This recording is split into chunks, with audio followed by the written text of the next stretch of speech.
le chat et la petite souris blanche.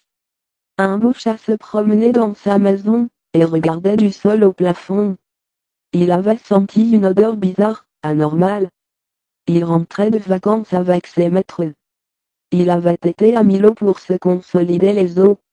Aussi, il était en pleine forme, ressourcé jusqu'au bout des moustaches. Une petite souris blanche qui ne l'avait pas vu rentrer, faillit se faire attraper.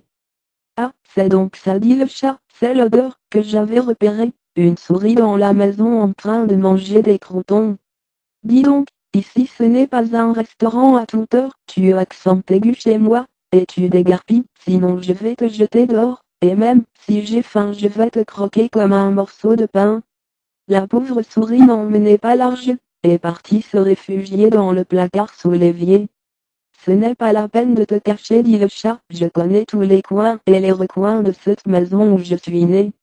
La souris aussi connaissait bien les lieux, ça faisait 6 jours qu'elle y habitait.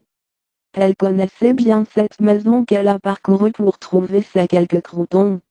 Le chat lui intima de sortir de chez lui sans tarder ou il la jetterait dehors à coups de crocs et de griffes. Méchant, dit la petite souris, où vais-je aller, je n'ai personne pour me loger.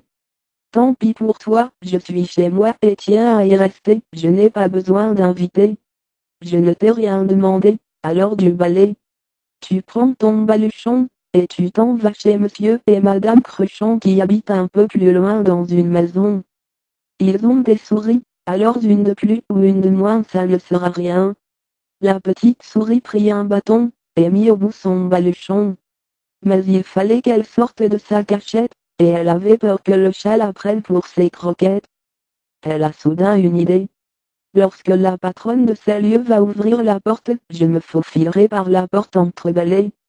Et voilà, la porte s'ouvrit et la souris en profita pour s'éclipser.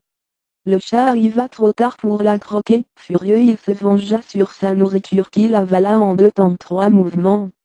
Depuis une semaine la petite souris était bien chez les Cruchons, où elle menait une vie sans se stresser et sans souci de ce chat qui ne voulait que la croquer. Moralité, il ne faut jamais élire domicile dans une maison où se trouve un chat qui ne cherche qu'à vous croquer par méchanceté.